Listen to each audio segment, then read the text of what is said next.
And now, Pujya Atman Sri Swami Jyotirmayananda commences tonight's satsang with a Sanskrit peace chant. Om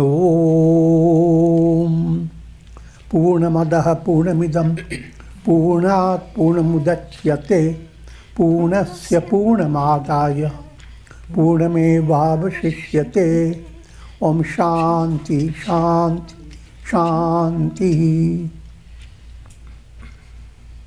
We begin with mystic song by Sri Swami Lalitananda, played and sung by Sri Swami Umananda and Rajneesh. Our song tonight is called O Holy Mother, Ganges.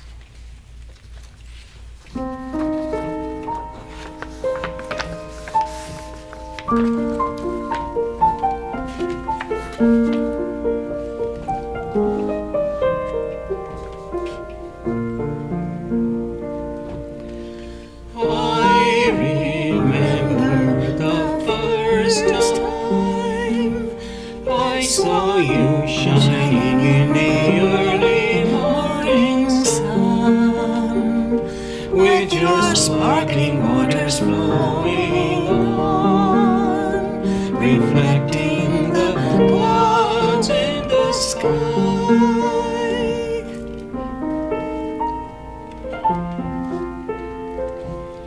The trees touch with you, dust in the Himalayan breeze, while the peacocks call to spring.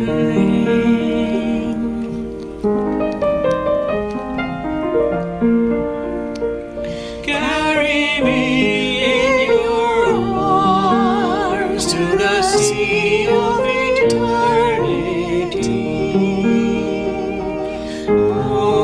Holy Mother,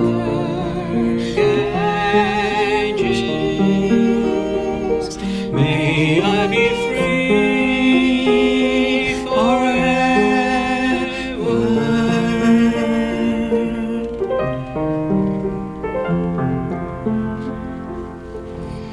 Oh, sweet river Ganges, just as you uproot unbending trees in your swift current, take my mind and ego away, away. May I be like the bamboo trees, bending in adoration and love.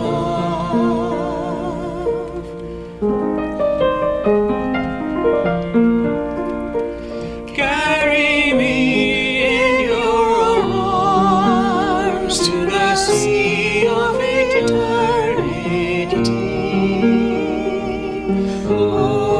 Holy Mother, Ganges, may I be free forever.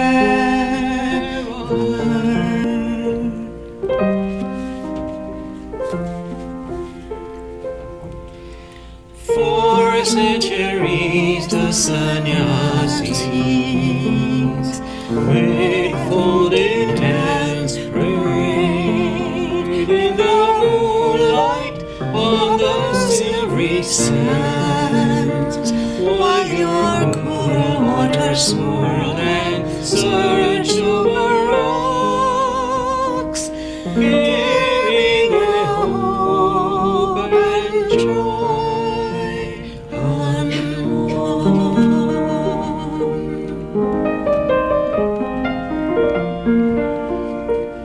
Carry me in your arms to the sea of eternity.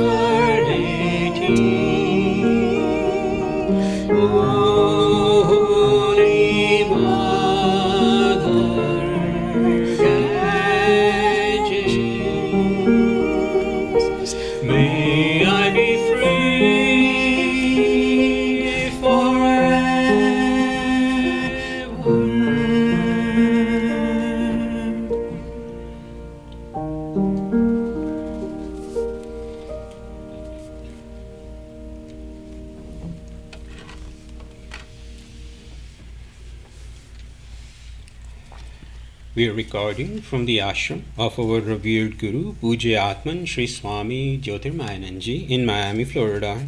Today is March the 28th, 2021, Sunday evening, and tonight Swamiji will be lecturing on the Srimad Bhagavad Gita. This is series 2018, class number 116. And now Pujya Atman Sri Swami Jyotirmayananda. Om Vasudeva Sutam Devam Kansachanuramardanam Devaki Paramanandam Krishnam Bande Jagadgurum. Om. Adorations to Lord, the preceptor of the universe, destroyer of the forces of darkness, and bestower of immortality. Srimad Bhagavad Gita, chapter 12, entitled Bhakti Yoga, the Yoga of Devotion. The importance of bhakti we have highlighted again and again. Bhakti and jnana, they are interrelated. And the integral yoga movement, the key to success in that yoga movement is bhakti. Bhakti is your index finger.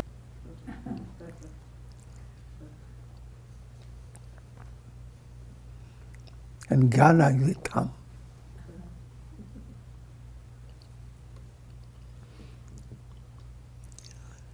Twelfth verse. Shreyo hi jnanam abhyasad jnanat dhyanam vishishyate dhyanat karma phala tyaga tyagat shanti nirantaram. Knowledge of phala is the goal. Phala means you are living for fruit of karma, karma-based support.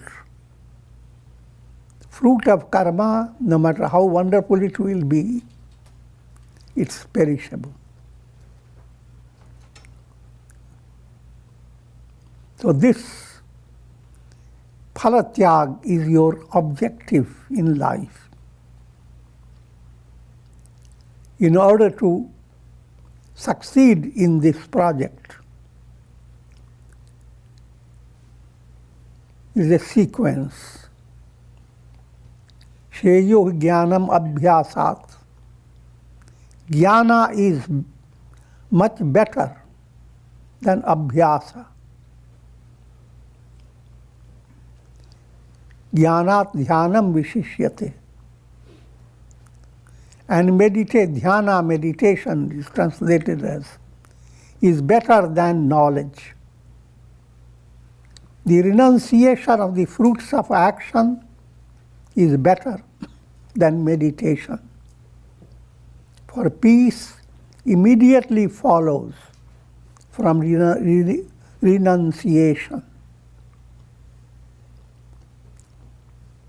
All these Gita teachings are very succinct and needs to be understood properly. Here all the terms are used, are a special term, this not to be identified with the popular way we use these terms, abhyasa. If you take it literally, what the Gita is saying, jnana is better than abhyasa, so stop abhyasa. Start accumulating jnana. But then dhyana is better. Stop going after jnana. Start practicing dhyana. And even dhyana, what use? Karma phala tyaga. Just abandon the karmas. That will become the superficial meaning. But the deeper, subtle meaning, that's what one should go after. Follow the sequence. first stage of spiritual sadhana is abhyasa. But if you are doing your abhyasa, practicing your sadhana day by day, adhyasa implies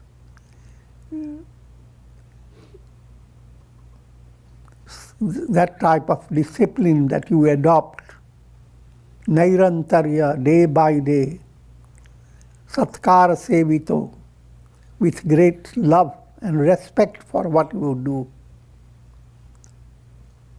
And for dirghakal, for a long time, all that is the characteristic of abhyasa.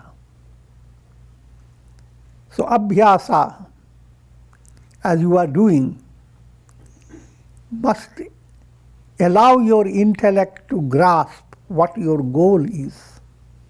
Your goal is phalatyag. So your abhyasa should promote phalatyag.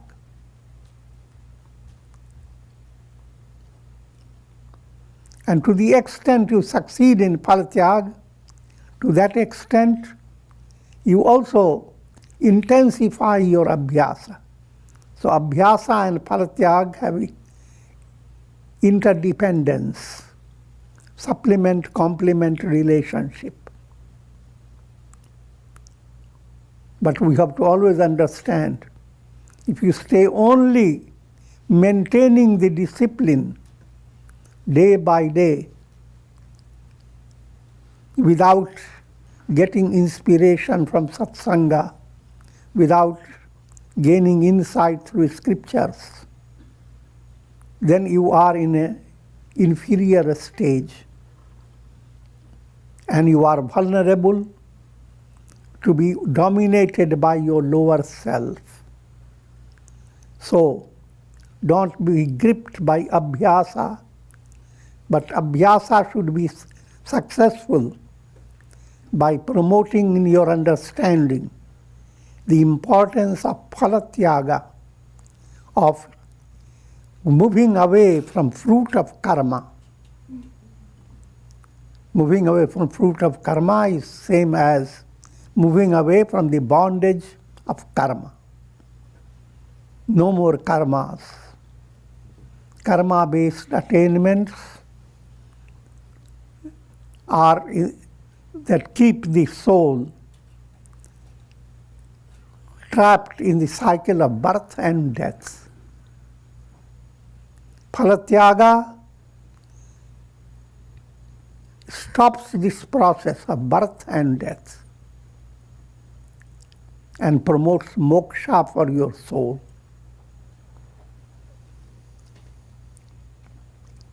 So, that insight must enter in your intellect, phalatyaga.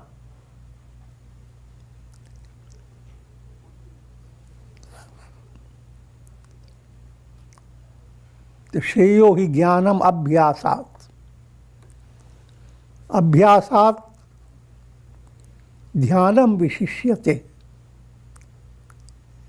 Even keep yourself involved in indirect knowledge, because knowledge that comes to you is always indirect, intellectual. That's not enough. What is greater is assimilating that knowledge, digesting it. So if you are hearing that you are not the body, not the mind, you are Brahman, it should not stay just in a verbal way in your mind. Each time you practice sadhana, you will recite them verbally. Even that verbal recitation has its impact. So it is not being discouraged. Because your subconscious has better listening sometimes. It hears you, what you are saying. You are not hearing your own statement. But your subconscious is sensitive. So that type of gain you have when you do sadhana. So coming back to the sequence, better than abhyasa is jnana. That means your intellectual grasp. But better than jnana is dhyana.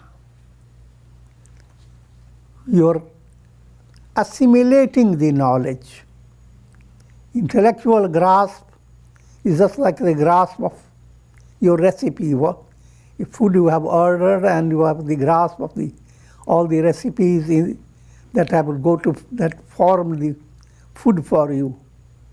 But now, better than that is sit down and start eating it, chewing it, assimilating it. The assimilating process is inspiring process. Otherwise, so many insights stay locked up in your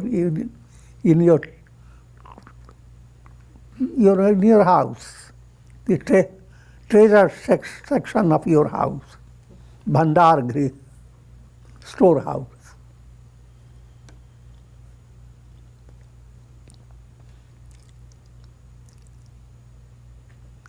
And better than dhyana is fruit of action, renouncing the fruit of karma.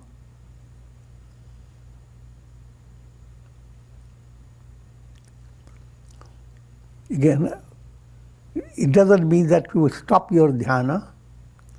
The purpose of dhyana, purpose of assimilating spiritual knowledge is to come to a realization that you do not belong to karma, karmic process. All reflected suns, they belong to the world of relativity. But the sun itself doesn't belong anywhere. Sun is absolutely untouched. So, that revelation that I am the sun,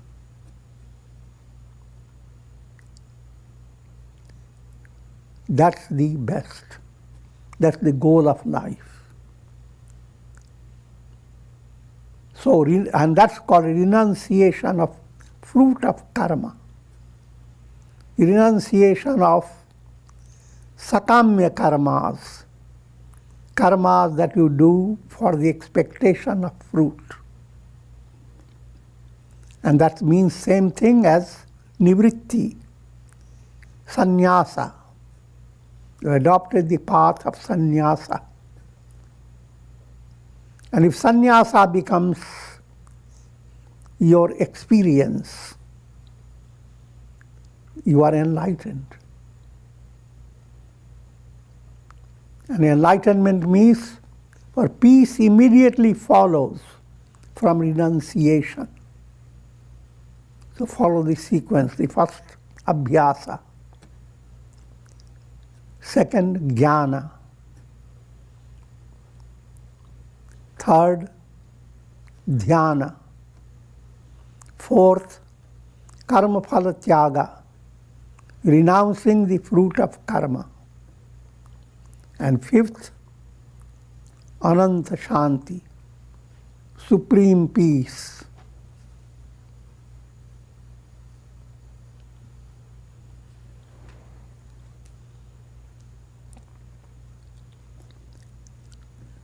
Now, Gita opens up to 10 verses.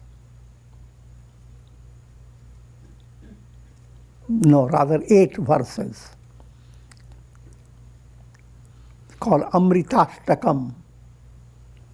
They are like 8 drops of nectar.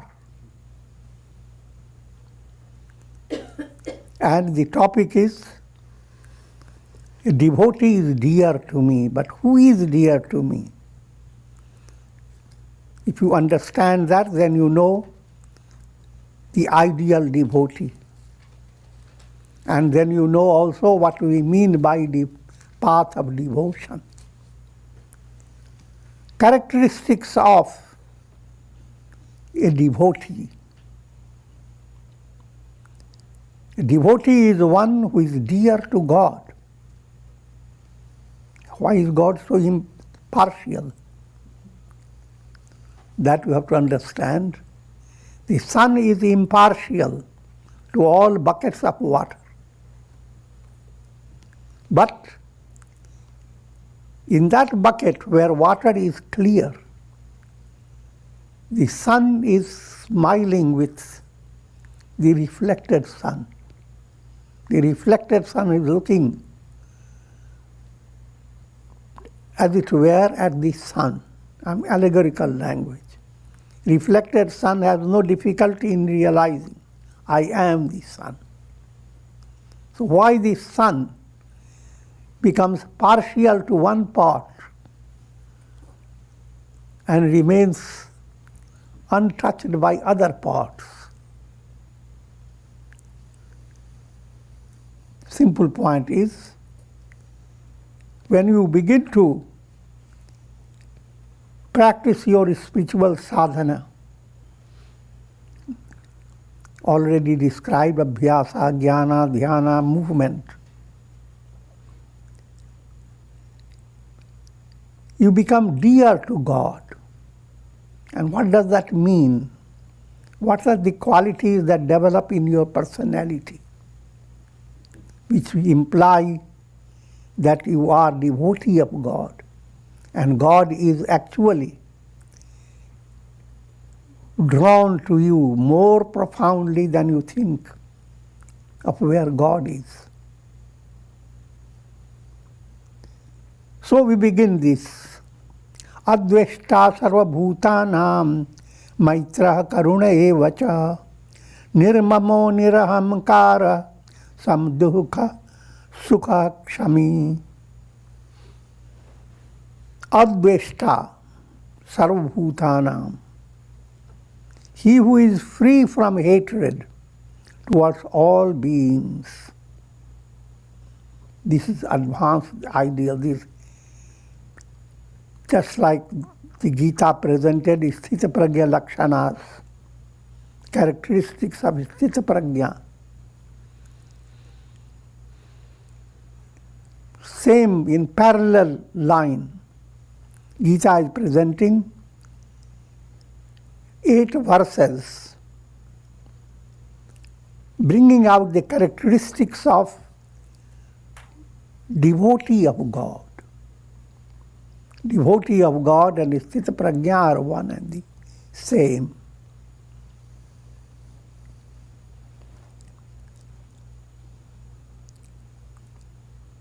And this is your goal. In your heart, you should not hold hatred towards anyone, because all souls are struggling, led by their karmas. If you enter into hospital and you hear patients, and sometimes some patients may not like you, you may be a nurse, and they start shouting, "Get out from my sight."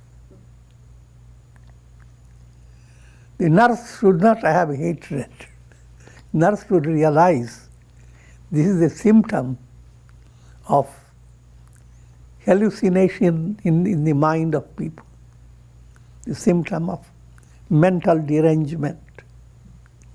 They need more compassion than just hatred. And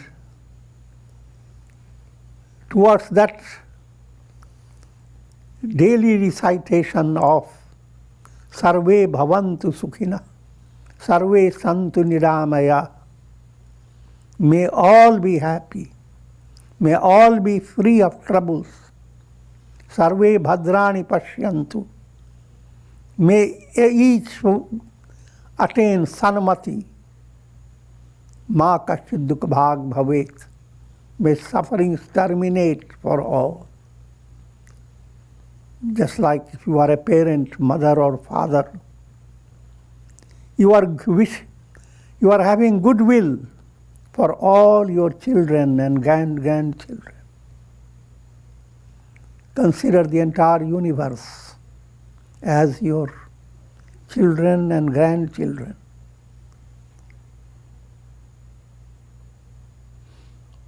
So that type of a heart is to be developed. That's the ideal, to be truly religious. And that state, if you reach, you are sant, saint. You are sage, jnani. You are jivan mukta. Continuing with the virtuous qualities, adveshta, maitraha karuna evacha, friendliness and compassion, who is friendly and compassionate to all.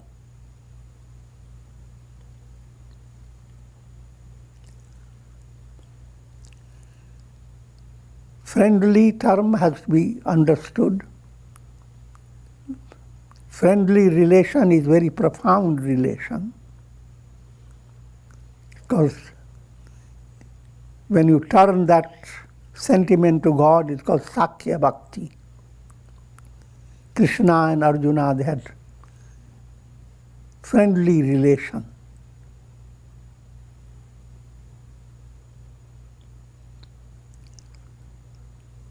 What does that mean?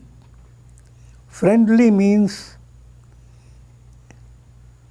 you are aware, looking at your friend, you look at yourself. Just as a thorn pinches you, the same way it pinches your friend. Only difference is you don't know exactly where it is pinching him or her.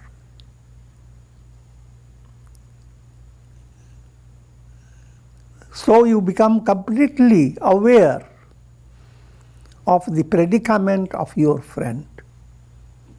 With the intent, this awareness is with the intention of loving your friend, helping your friend. And that movement means compassion must ooze out of your heart. Karuna. Otherwise, what type of friend are you? If your heart does not melt at the suffering of your friend. But your heart should melt with a purpose. It shouldn't just melt within you. Purpose, how to help the person. And it becomes a powerful sadhana.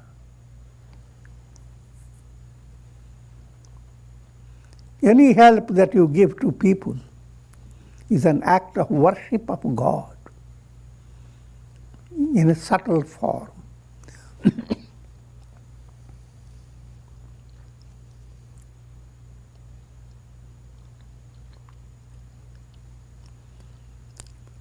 Who is free from the sense of mindness.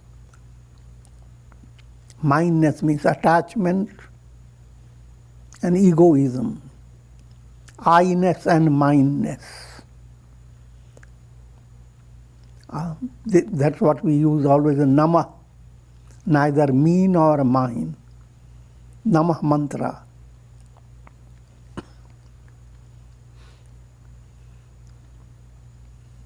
And your mind has to go on understanding that these two terms, me and mine, they are far distant from your own reality.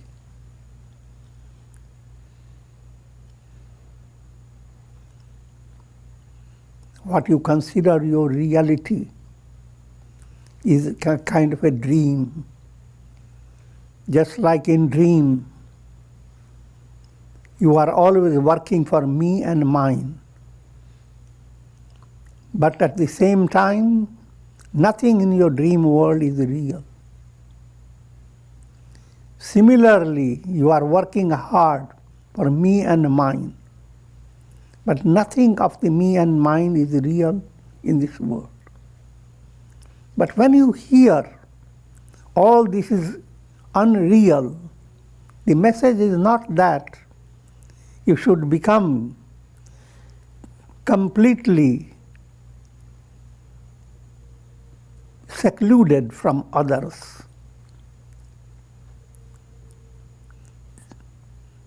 Seclusion aspect develops within your heart as you begin to realize, I am the sun. Then you are getting secluded from the illumination, the reflected sun, and all its predicaments. In brief,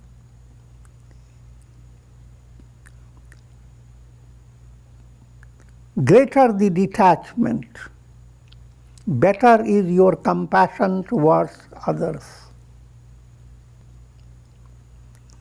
Greater is your Godward movement.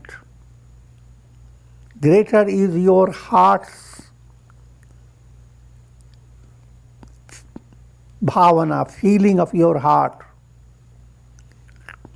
to serve God in all.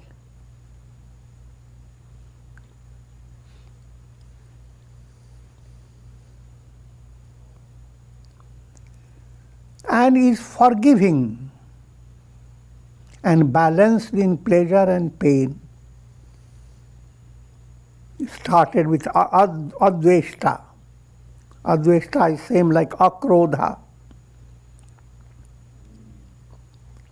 Having no anger towards anyone. Having no hatred towards anyone. But when you hold that ideal, you try to suppress your angry reaction. First stage, you are able to suppress it. You are progressing in the virtue of adveshta. But when do you succeed? Success comes when you don't become angry in the very beginning. The hatred does not develop in your mind. No matter how ugly characteristics are presented by people of their personality, your inner level of your understanding sees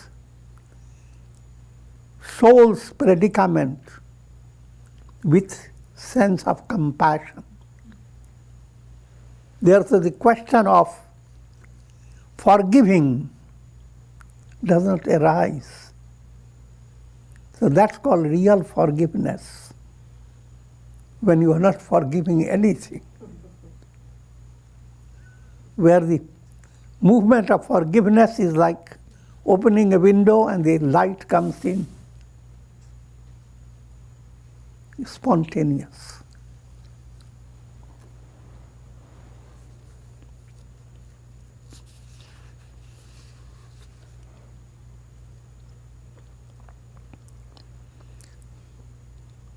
Sama, dukh, sukh. In adversity and prosperity, in pleasure and in pain, allow serenity to continue to blossom. Serenity to grow more and more. And both experiences, if you are spiritually sensitive, they are conducive to your mental serenity. If you view adversity as God's will to correct your errors, therefore, even in adversity, you are tuning yourself with God, with a sense of love. Then adversity has become a great source of blessing. And prosperity, gives you another flavor of spiritual progress. You begin to, as if glimpse, a touch of God's presence in your heart. How blessed it is. And your blessing allows your heart to entertain that statement, Sarve Bhavantu Sukhina. If you are happy, how happy it will be if others are also happy. If you have a headache and you cured it, now you look around. Any head that has headache, and give that balm. Your head has no headache, but your head is getting more and more joyous, delightful. When you see you are able to calm down the sufferings of others.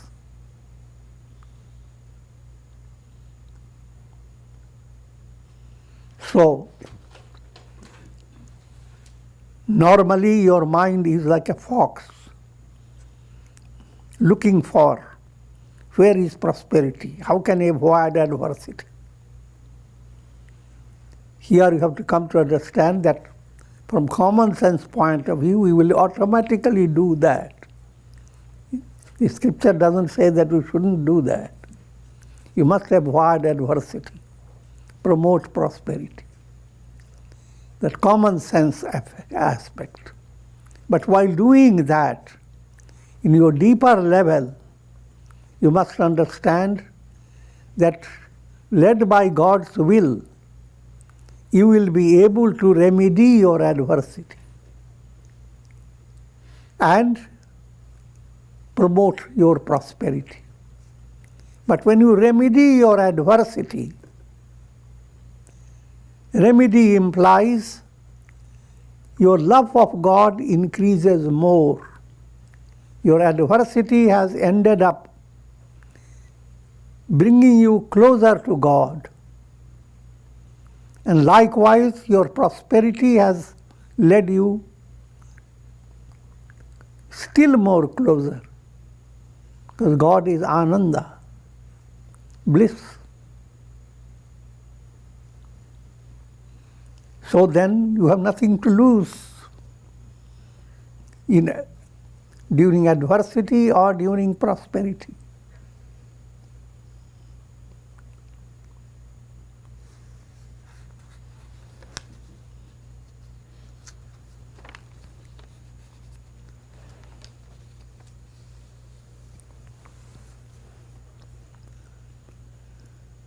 Fourteenth verse.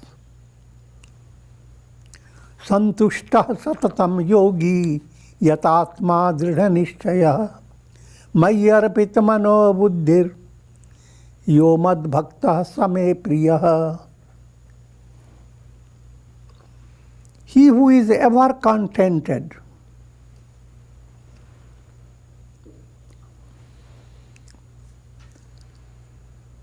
this is the quality of, first we have already pointed out the quality of serenity, which is one gatekeeper. Now contentment, santosh. Just to remind you, 4 gatekeepers: Shama, Santosh, Satsang and Vichar. And 4 are interrelated.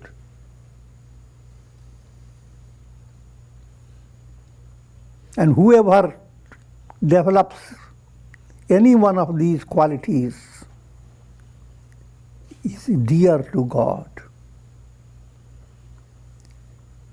Coming back to the verse 14th, he who is ever contented, centered in me, self-controlled, possessed of firm resolve, with his mind and intellect dedicated to me, such a devotee is dear to me. Santushta Satatam Yogi. These are like mantras. How to become santusht, trypt, deep within the heart. Nothing to be gained out of this dream world. And you have your very self is Brahman. That vision towards the self, that promoting boundless satisfaction deep within your heart.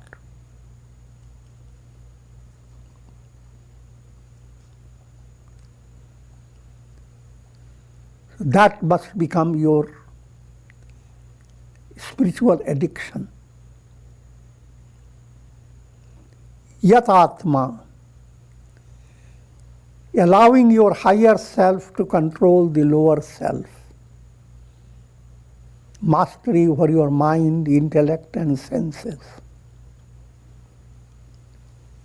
Dridha Nishchaya, and the resolve that you hold in your heart. It should be resolved to attain liberation. It is this resolve that is allegorically presented in the Mahabharata. Bhishma Pratigya. Bhishma's resolve. And I'm not going into that direction.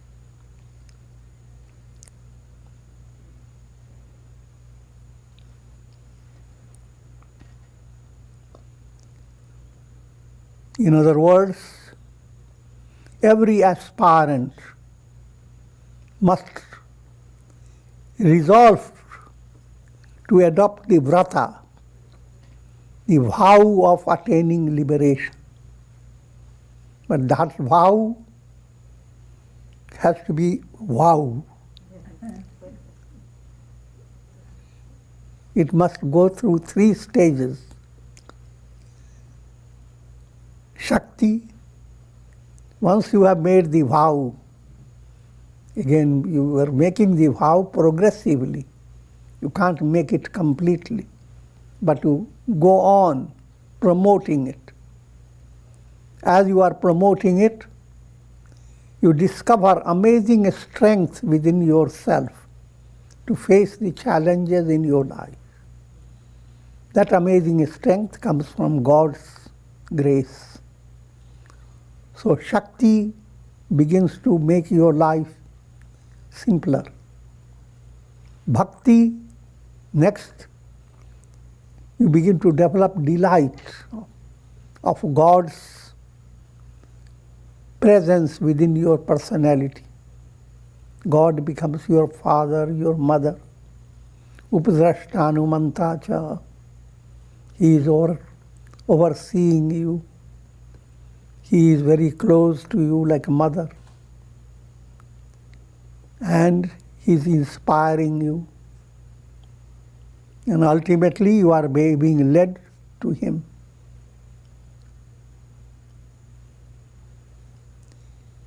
Mayyorpit manor buddhi. A devotee has offered his mind, intellect, and all that this implies all your senses.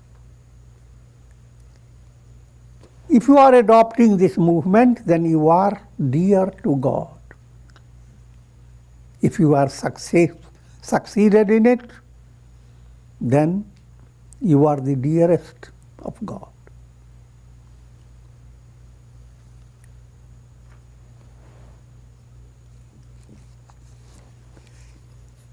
Yasmanno dvijate loko, lokanno dvijate chayah, harsham harshabhayodvayai, mukto yasa chame priyah. He by whom the world is not agitated, and who cannot be agitated by the world, who is free from elation, envy, fear and anxiety. He is indeed dear to me. So while devotees pray to God for so many things, deep down that insight has to develop. What will really please God? Not your words. You can use the best of palabras, but use them. But don't stay confined only to that level. Mind develops agitation.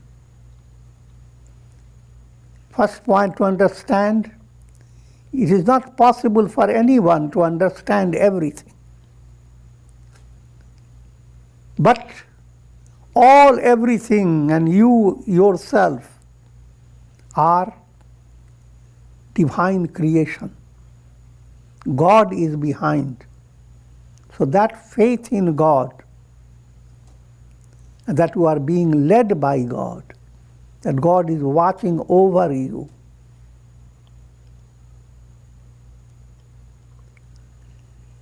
As this develops, you learn to stay unagitated.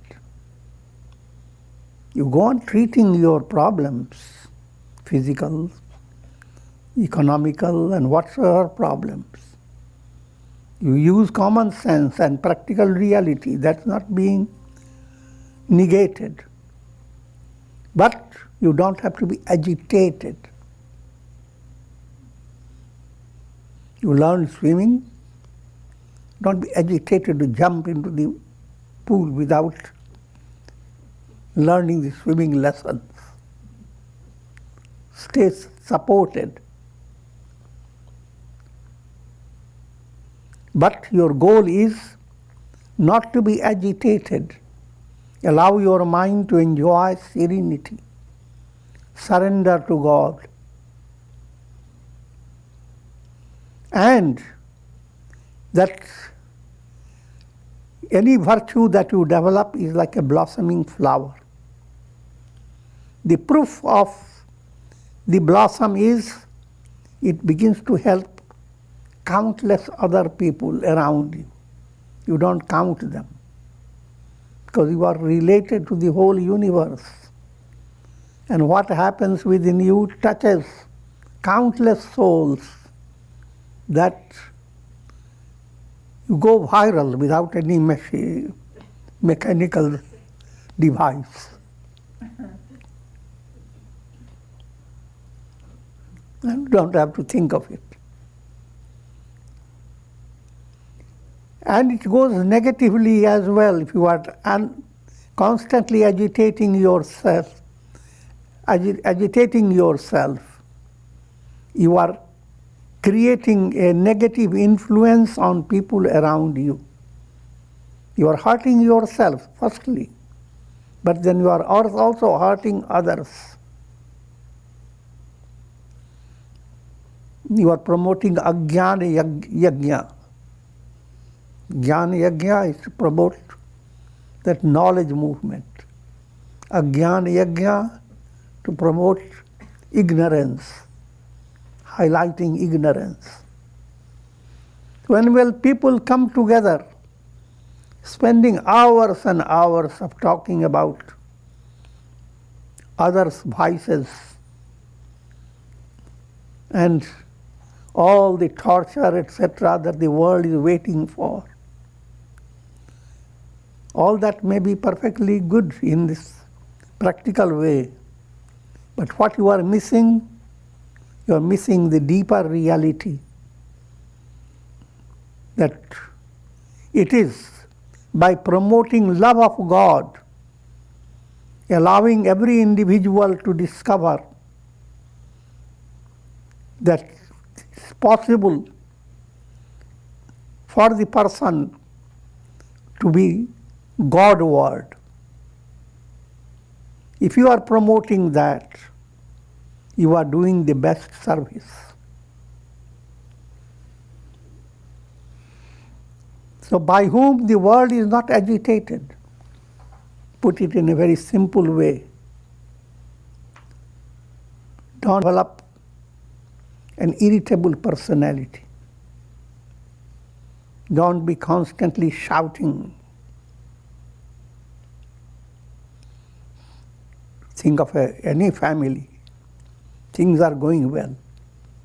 But suddenly you hear from any corner or a kitchen or anybody, a maid servant shouts. Somebody else begins to shout at somebody else. Somebody brings in some gossip about some person. So thereby you are creating agitation without hesitation.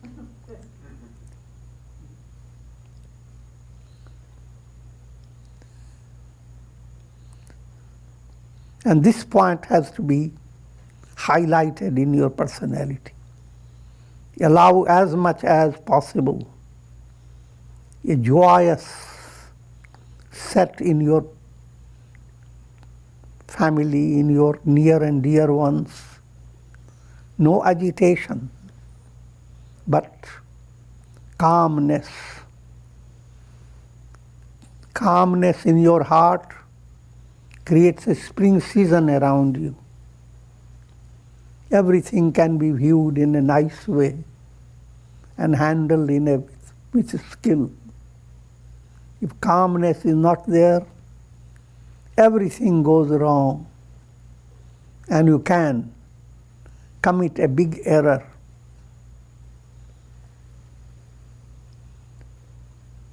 Who is free from elation, being joyous,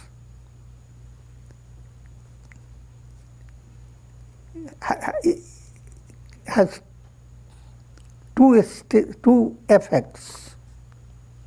For mass level, joyousness is a kind of elation. You hear a good news and you spend your whole day eating good foods and spending your time in pleasure. That type of elation, that's not real prosperity. Instead of being elated, now be inspired. Inspired to promote real happiness.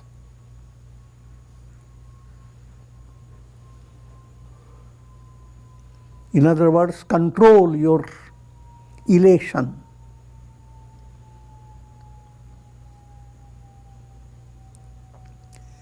Envy, another sentiment, constantly comparing yourself with others. There is no need for progress. You are not gaining anything substantial. If at all, be inspired by their example. What made them prosperous? Follow that process. But you have to also understand what is real prosperity. Otherwise, you begin to follow wrong example.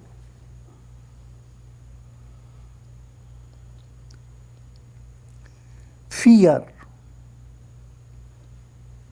And the worst enemy of every soul is fear and anxiety.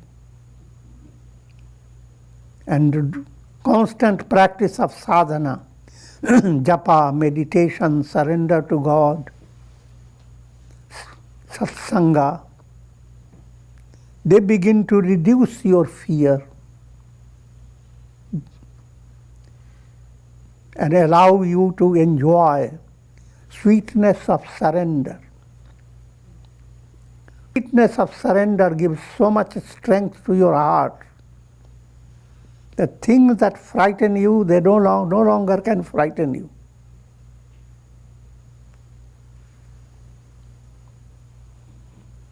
And faith in God, that nothing is impossible for God. Grace works wonders. You are not confined to the body. You are the immortal soul. In spite of all your problems, worries and anxieties, you enter into deep sleep and all moves away from you. Can't you understand the miracle?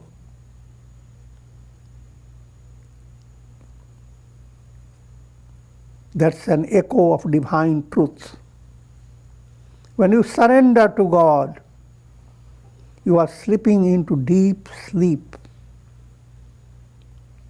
Sleep is a positive counterpart of sleep.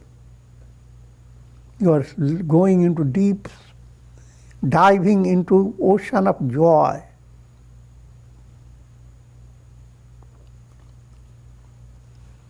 The movement, all this movement is progressive. So when you have followed this type of spiritual movement to promote all these virtuous qualities, when you are doing that, you are dear to God. And with this, I will conclude. Om. The lecture that we had tonight, you'll be able to hear Swamiji's Easter message. And we conclude.